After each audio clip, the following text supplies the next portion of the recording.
السلام عليكم، ازيكم؟ عاملين ايه؟ يا رب تكونوا بخير. وحشتوني جدا جدا. انا بقى مش بخير يا جماعة، انا متمرمطة ومتبهدلة اخر بهدلة اقسم بالله. النهاردة بقى جاية لكم بفيديو جديد وروتين جديد. بصوا بقى، انا عايزاكم قبل ما ابدا الفيديو ده تدعولي دعوة من قلبكم. مش شرط ان انتوا تكتبولي في التعليقات، وانتي بتصلي كده افتكريني بس بدعوة لاختك كده، لاني بجد الفترة دي محتاجة جدا جدا دعواتكم. ما كنتش متخيلة ان الموضوع هيبقى صعب جدا كده عليا. انا من الشقة دي للشقة دي تقريبا كل يوم بننزل، وانتوا عارفين بقى الولاد بيبقوا معانا وبنتبهدل وكمان في شغل هنا كتير في الشقة، لاني ببدأ ان انا ألملم الحاجة وفي نفس الوقت بحضر الفطار والسحور وبنضف الشقة عادي جدا وبغسل مواعين، وزي ما انتوا شايفين كده ماشية حياتي الطبيعية عادي جدا. وفي نفس الوقت بلم حاجتي في الكراتين، وفي نفس الوقت برضو بروح اتابع الحاجات اللي بتحصل هناك في الشقة. فانا الفترة دي صعبة صعبة جدا علي، فبتمنى ان هي تعدي على خير، وبتمنى ان تعبنا دوت ان شاء الله ما يروحش على الفاضي، واشوف كده يعني ثمرة تعبي ديت قدامي، وانا متفائلة خير باذن الله. النهاردة ان شاء الله فيديو حلو جدا، هنقضيه ربعه في البيت والتلات ارباع برا البيت.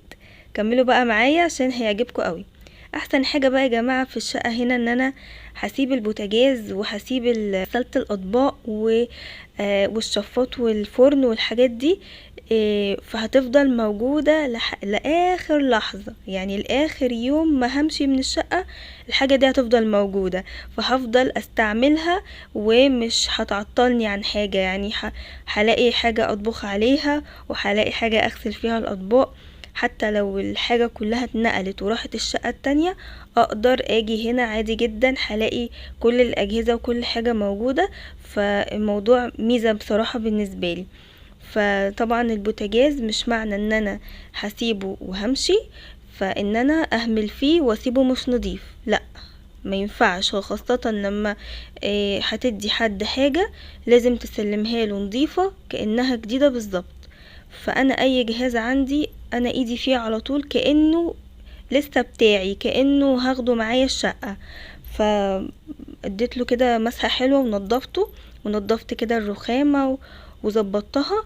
هنا بقى كان عندي الحلة دي كنت عاملة فيها الشربات بتاع القطايف، فخلاص احنا كده ايه استخدمناه، فالباقي هشيله كده في علبة واغطيه واشيله في التلاجة.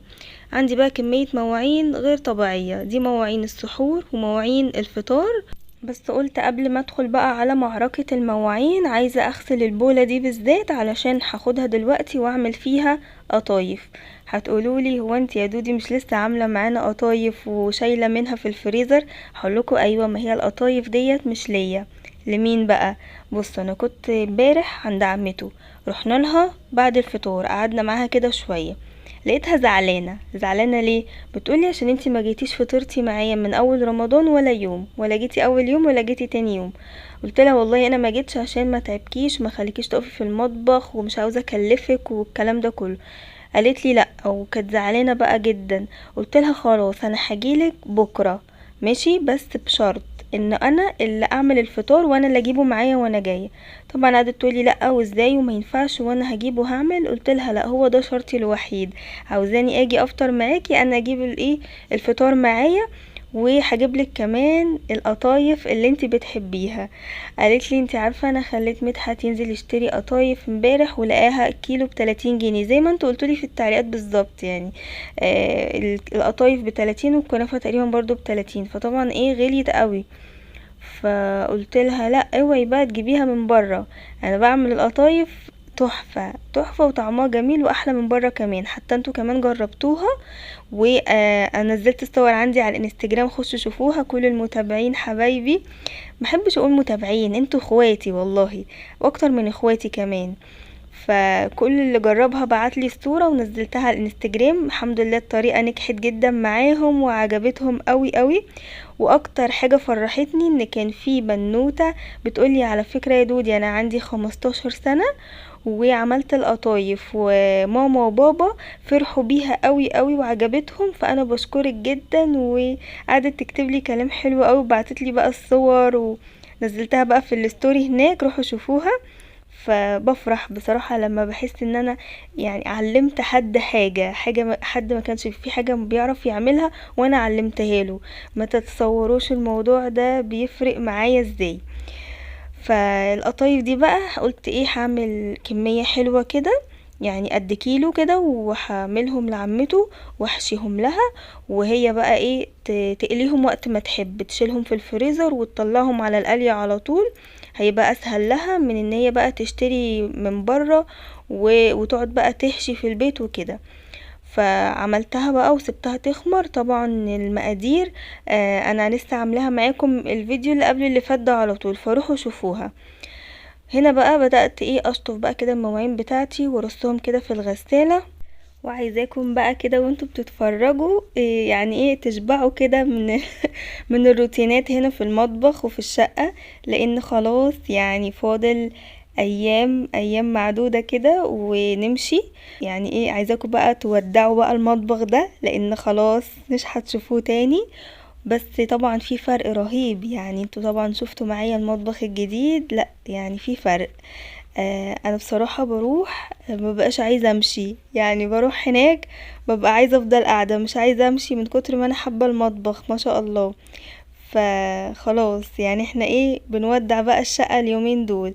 هتعرفوا معايا بقى في الفيديو النهاردة هنمشي امتى وفاضل ايه، وايه الالوان الدهانات اللي انا عملتها هناك، وايه الكارثة اللي انا رحت لقيتها هناك وزعلتني جدا جدا بصراحة. يعني مش عارفة اعمل ايه. انتوا قولولي في التعليقات اعمل ايه. اتضايقت بصراحة، يعني على قد ما انا كنت رايحة فرحانة ومبسوطة على قد ما انا زعلت من اللي انا شفته. بس الحمد لله. مهم هنا طبعا كان فاضل كام حاجة كده ايه في الحوض ما دخلتش الغسالة، قلت اغسلهم على ايدي. وفي حاجة في كاميرا التليفون عايزة اظبطها لما باجي اسرع الفيديو، مش عارفة في حاجة متغيرة تقريبا. يحيى بيمسك التليفون بتاعي وبيخش على الألعاب وبيفتح بقى حاجات في التليفون، فتقريبا غير حاجة في الإعدادات نفسها بتاعت التليفون. فهظبط الموضوع ده ما تقلقوش يعني. وبصراحة أنا عاوزة أغير التليفون أصلا، يعني عاوزة كده بس أخلص الدنيا اللي أنا فيها ديت وانقل، وعاوزة أشتري بقى تليفون جديد عشان عايزة أجيب حاجة الكاميرا بتاعتها جودة أعلى. انتوا كمان قلتولي كده، قلتولي يا دودي حاولي ايه تغيري الكاميرا عشان الصورة. فانا الموضوع في دماغي والله، بس نخلص بس كده وننزل نجيب بقى تليفون حلو وبكاميرا جديدة وتصوير بقى جديد. يعني ايه مادام بقى شقة جديدة ومطبخ جديد يبقى كمان إيه يعني تليفون جديد عشانكم. والله انا عن نفسي تليفوني ده بحبه وما عنديش معاه اي مشكلة، بس عايزة ازود لكم بس الجودة شوية بتاعة التصوير. عايزة بقى اخد رأيكم في حاجة ضرورية جدا جدا جدا. انا دلوقتي بسجل لكم بعد ما خلاص رجعت روحت البيت ورحت الشقة ورجعت. عايزة بقى اخد رأيكم في حاجة لان في خناقة بيني وبين الباشمهندس. بالنسبة يا جماعة للبانوهات، الناس اللي عاملة بانوهات عندها في شقتها، البانوهات اعملها نفس درجة لون الحيطة نفس درجة الدهان كده كلها تبقى لون واحد، ولا اعملها مختلفة اعملها باللون الابيض علشان تبقى ظاهرة كده وتبقى واضحة. قولولي ايه الاشيك لان احنا مختلفين. انا رأيي بقول ان هي تبقى نفس لون الدهان تبقى اشيك، لكن جوزي والبشمهندس الاتنين بيقولولي لا اعمليها ابيض علشان البانوهات تبان وعلشان تبقى ظاهرة كده وتبقى مختلفة. فاحنا عاوزين يعني قرار اخير عشان النقاش خلاص هيفنش وما يستني ان احنا نقوله. فانزلوا بقى اكتبولي تحت في التعليقات اعمل ايه عشان اخد برأي الاغلبية، لان طبعا انتوا اللي هتتفرجوا معايا على الشقة دي والروتينات كلها وانتوا تبقوا مشاركيني في كل حاجة، فمحتاجة رأيكم ضروري جدا في الموضوع ده. هنا بقى خلاص القطايف بتاعتي كانت خمرت، وبدأت بقى كده اسويها. وطبعا لازم تغطيها علشان ما تنشفش منك. هنا خلاص حشيتها، قلت بقى احشيها مع نفسي عشان ما اطولش عليكم. شايفين بقى شكلها عامل ازاي؟ روعة روعة روعة. انا بقيت مدمنة القطايف دي لدرجة ان انا بقيت باكلها وهي نية. يعني اول لما بتبقى طالعة سخنة كده باكلي كده كام واحدة وانا واقفة من كتر ما طعمها جميل. هنا بقى انا كنت حاشية كام واحدة كده على جنب ليا، قلت ايه اكلهم قبل السحور. انا دلوقتي بصور لكم قبل الفجر بحاجة بسيطة. يعني انا في اليوم ده ما نمتش، انا نمت في اليوم ده بعد الفجر، لان ورايا حاجات كتير قوي، وعايزة اعمل القطايف، وعايزة اعمل كمان الفطار اللي انا هاخده معايا تاني يوم وانا رايحة لعمته. فقلت خلاص بقى اسهر واخلص اللي ورايا بالمرة، وابقى اصلي الفجر بقى وانام. هنا بقى جبت الاطباق الفل ديت. عايزه اقول لكم الاطباق الفل ديت متبقي عندي منها شويه كده من ايام العقيقه بتاعه يوسف، فبينفعوني بقى في حاجات كتير، خاصه ان هم بيتقفلوا كده، يعني ليهم غطا من فوق، فبيبقوا حلوين جدا في الفريزر. بس هشيلهم بقى كده في الفريزر علشان نبقى ناخدهم معانا تاني يوم واحنا رايحين. دول بقى الكام قطايفايه بتوعي اللي انا ايه هتسحر بيهم. هحط بقى عليهم بقى كده الشربات وبس كده. يا سلام يا سلام، قطايف دي ولا مش قطايف؟ يلا بينا بقى نعمل مع بعض الاكل. بصوا بقى، بعد تفكير طويل جدا قررت ان انا هعمل ايه، هعمل صينيه جلاش باللحمه المفرومه، بما ان مكوناتها كلها موجوده عندي. وزي ما قلت لكم انا اللحمه بقى يعني بعصج لحمه وبشيلها في الفريزر. يعني لما باجي مثلا بعمل وصفه فيها لحمه عصاج، يعني بعمل بزياده علشان مش كل شويه اعمل، والباقي بشيله في علبه زي كده او في كيس فريزر، وبطلعه بقى كده ايه، بيبقى مسهل عليا الدنيا. فقلت بقى كده اعمل صينيه جلاش كده حلوه. عايزه بقى اكلمكم عن الجلاش والسمبوسك اللي انا جبتهم، عجبوني جدا يا جماعه. اكتشفت ان الحاجه اللي انا بجيبها من الفرن، عارفين الفرن اللي هو بيعمل الجلاش والفطير والرقاق الطري والرقاق الناشف والسمبوسك والحاجات دي، هو ده يا جماعة. جيبوا منه كل حاجة، بجد احلى من الجلاش بتاع الشركات بكتير. والسمبوسك طلعت تحفة، سواء النوعين اللي انا جبتهم، واحد اسمه المصطفى وواحد اسمه الدهب، على حسب بقى ايه الفرن اللي انتوا اللي عندكم. هما بيسموا اسامي، يعني كل واحد تقريبا بيسمي السمبوسك بتاعته على اسمه هو، على اسم المحل بتاعه. ف فطلعوا حلوين جدا الاتنين، مفيش فرق بينهم تقريبا. والجلاش برضو طلع جميل، ولا بيطلع بقى متقطع ولا مفرول.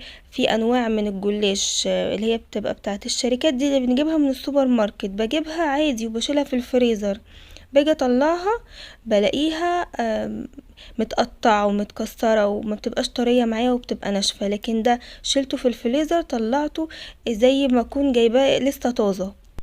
قعدت افكر بقى اعمل ايه بقى جنب صينيه الجلاش ديت. طبعا خدت راي ايه ابو يحيى، قلت له اعمل فراخ ولا اعمل لحمه ولا اعمل بانيه ولا ايه بالظبط. فهو قال لي ايه، لا اعملي لنا بانيه، هو نفسه في البانيه يعني. فقلت خلاص إيه البانيه طبعا ايه اللي عندي انا استخدمته وعملت بيه وصفات وكده فخلص. فقلت خلاص بكره إيه وانا راجعه من الشقه اجيب البانيه واعمله، اتبله بقى بسرعه كده. معرفش بقى هعمله هنا عندي في البيت ولا عند عمته، هتشوفوا بقى معايا. وايه ويبقى اكله كده حلوه، ونعمل جنبها كده طبق سلطه وعصاير بقى وكده. المهم قطعته وقلت مش هسقيه بقى ولا هسويه الا هناك على الفطار علشان ناكله كده وهو سخن. نزلنا خلاص دلوقتي رايحين بقى الشقه. ده تاني يوم الصبح، عندنا ميعاد المفروض مع النقاش. بس ايه اللي حصل بقى؟ اولا عايزه اقول لكم انا قاعده فين. احنا بننزل من البيت بنستنى ابو يحيى يخش يجيب العربيه من الجراج، فالجراج في اخر الشارع دوت، فعشان خاطر ما نمشيش معاه لاخر الشارع والدنيا شمس وصيام وفرهضه، فبنقعد نستناه هنا. احنا قاعدين فين يا يحيى؟ قاعدين على الكنبه في كنبه حاطينها هنا قدام عماره كده، بيقعد عليها مساعد العماره يعني. فطبعا هما نايمين دلوقتي، الساعه دلوقتي كام؟ الساعه 10:30 الصبح. فبنيجي بقى نقعد نريح عليها لحد ما يجيب العربيه ويجي.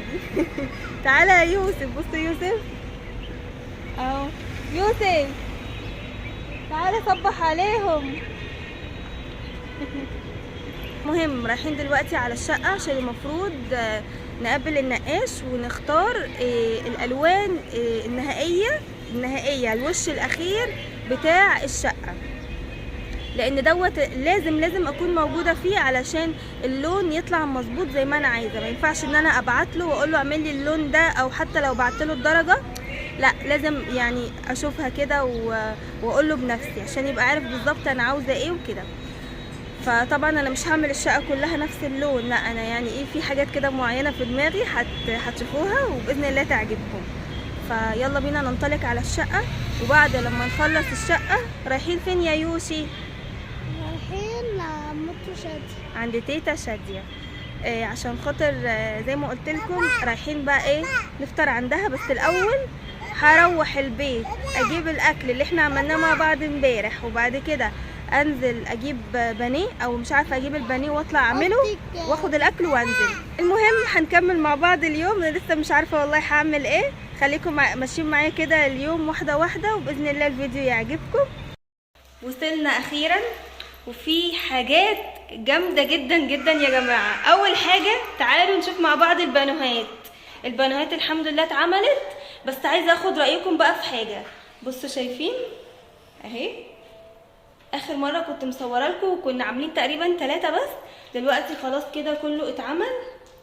بصوا استنوا، عايزه اقلب لكم الكاميرا عشان عايزه اخد رايكم في حاجه قبل ما النقاش يخلص يعملها ولا ما يعملهاش. تعالوا كده بصوا يا جماعه، ركزوا بقى معايا. شايفين شكل البانوهات عامل ازاي اهو؟ نسيبهم كده، يعني نسيبهم كده زي ما هم، ما نزودش فيهم حاجه، ولا نعمل حزام تاني من جوه، يعني نعمل مربع تاني من جوه. شايفين الفيوتك ده تخين ازاي؟ بصوا بقى، شايفين الرفيع ده بيركب كده اهو، بيركب كده بيعمل مربع تاني في النص داير ما يدور، يعني يبقوا مربعين جوه بعض، يعني هيبقى بالمنظر ده كده اهو، يبقوا 2، يبقى ده مربعين وده مربعين مستطيلين يعني جوه بعض، وكده كله زي بعضيه. فقولوا لي بقى رايكم في التعليقات. انا شفت صور كتير ومحتاره بصراحه، مش عارفه اسيبهم كده ولا اخليهم 2 مربعين. ده بالنسبه للبانوهات. بالنسبه بقى الدهانات بقى اللي انا قررت اعملها، هعمل لون كريمي في الريسبشن. هو حتى هنا مديله الوش الاولاني، مش عارفه ابين لكم في الكاميرا ولا لا، بس هو مش ابيض، هو السقف هو اللي ابيض. استنى اولع لكم النور باقي عشان مش كله والع اهو كده، النور كله والع. حتى بصوا تلاقوا الفرق، السقف ابيض وده لونه كريمي. فانا اخترت درجه اسمها كريم باي في الريسبشن كلها، عشان برضو تبقى ماشيه مع العفش بتاعي. والبانوهات هتبقى باللون الابيض عشان تبقى مختلفه عن اللون بتاع الحيطه نفسها، عشان تبقى باينه، تبقى ظاهره يعني. تمام. بالنسبه الطرقه عملتها فانيلا لاتيه. ولع لكم بس نور المطبخ عشان بصوا المطبخ يا جماعه، المطبخ اتمرمط اقسم بالله. بصوا شايفين، انا مش قادره، انا حاسه ان انا عايزه اعيط والله العظيم. انا كنت جايه المره دي عشان خاطر افرش مشمع على الرخامه زي ما انتوا قلتولي. انا من اخر مره صورت لكم في الشقه ما جيتش، بعد ما نزلت الفيديو قلتولي يا دودي عشان الرخامه ما تتبهدلش افرشي مشمع او افرشي يعني اي حاجه بس تكون ايه ثابته. فجايه عشان اعمل كده النهارده، لقيت المنظر اللي انتوا شايفينه ده، كل تعبي راح على الفاضي والتنظيف وكل حاجه. وطبعا زمان الرخامه اتجرحت، اكيد اتجرحت يعني بعد كل المهرجان. بصوا شايفين سكينه المعجون دي لوحدها بتجرح اي حاجه. اعمل ايه بس، اتصدمت يعني. الرخامه ما لحقتش حتى استعملها ولا اتهنى بيها. المطبخ اتدمر من قبل ما استعمله، ما لحقتش اتهنى يا جماعه. بصوا، لا حول الله يا رب، لا حول الله يا رب. مطبخ الجديد، يلا خير. هعمل ايه؟ مفيش حد هيحافظ على حاجته زيه هو، مفيش صنايعيه ولا حد هيبقى قلبه على الحاجة زي صاحب الحاجة نفسها، مستحيل. فيلا اهي دي الالوان اللي انا اخترت منها. هوريكم بقى الدرجة اللي انا اخترت منها الريسبشن والاوض. هي يا جماعة هي دي، عشان لو ايه حد عاوز يعمل زيها. درجة جميلة جدا وهادية ورقيقة، افتح درجة من درجات البيج، افتح درجة من البيج اهي، اسمها كريم باي. وده خدوا الرقم بتاعها اهي، عشان ايه لو حد عايز ياخده سكرين شوت اهو. ده اللي انا عاملاه هنا في الريسبشن كله، تمام. في الريسبشن واوضه النوم واوضه الاطفال. شايفين الطرقه اللي عاملين اللون الفانيلا لاتيه بس النص صبغه، عشان الفانيلا لاتيه الصريح بيبقى غامق جدا، فانا قلت عايزه الطرقه تبقى مختلفه عن الريسبشن، تبقى اغمق سنه، فعملناها فانيلا لاتيه نص صبغه اهي، اللي هي 50% يعني. قولوا لي بقى كده رايكم في اللون. لسه زي ما بقول لكم، لسه الوش الاخير، لسه الوش الاخير. اوضه النوم اتعملت اللون الكريمي الفاتح خالص، نفس لون الريسبشن. والسقف طبعا ابيض، يعني كل السقف بتاع الشقه ابيض صريح. عايزه اوريكم شكل الكهرباء الليد الاصفر بعد ما ركب في اوضه النوم. استنوا اهو، ايه رايكم بقى؟ شايفين يا جماعه؟ ما شاء الله الرسمه بتاعت الجبسون بورد ظهرت بعد لما عمل الليد الاصفر، شايفين؟ بقت تحفه. تعالوا بقى اوريكم الطرقه. طبعا اهي تركب برضو فيها الليد اهي. بصوا بقى الحمام عملنا فيه ايه. الحمام عملنا فيه اهو، عملنا فيه كشاف في النص زياده، ده ما كانش موجود. اجيلكوا كده عشان بتعمل ايه يا ولا؟ اوعى تبل نفسك. بصوا ده ما كانش موجود، كان بص السبوتات اللي هي في الجنب دي بس. انا قلت له زودي اللي في النص ده عشان عايزه الاضاءه في الحمام تبقى عاليه شويه. فطبعا بصوا كده الاضاءه اختلفت تماما. وممكن بقى يعني بصوا ممكن نطفي الابيض ده كله، نعم نطفي الابيض ده كله ونشغل بس الليد اهو. شايفين؟ بحب قوي الاضاءه الورم دي بجد، بتبقى شيك قوي. والحمام برضو منور وجميل. بالليل بقى نبقى بنشغل دي اهو. ده كده الحمام. يا ابني اطلع بره عشان الميه، يا ابني اطلع بره. تعالوا بقى اوريكم الليفينج. بصوا بقى الليفينج. طيب الليفينج عملها برضو فانيلا لاتيه نص صبغه زي الطرقه بالظبط، علشان تمشي مع بديل الخشب وبديل الرخام اللي احنا عاملينه، يبقوا ماشيين مع بعض. انتوا كمان قلتوا لي كده يعني في التعليقات، كلكم قلتوا لي اعمليها درجه من درجات البيج عشان تبقى ماشيه مع بديل الخشب والرخام اللي انتي عاملاه. فانا سمعت كلامكم وعملت كده. وكمان السقف ابيض اهو زي ما بقول لكم. انا بس ايه طافيه لكم الليد الاصفر عشان تشوفوا اللون بوضوح. بعد الوش الاخير بقى ان شاء الله هيبان اكتر. ده كده اهو بعد الاضاءه كلها ما شاء الله. طبعا هو مغلف الخشب عشان ما يبهدلهوش. قولوا لي بقى رايكم كده في اللون. وطبعا اوضه الاطفال نفس اللون بتاع اوضه النوم والريسبشن، اللون الكريمي اهو. الاوضه دي يعني بصوا ما خدتش ولا شغل ولا مجهود ولا تفكير ولا اي حاجه، تحسوها اوضه كده مسالمه في حالها، ما بتزعلش حد. استنوا اوريكم الليد كله تركب فيها اهو، من جوه ومن بره اهو.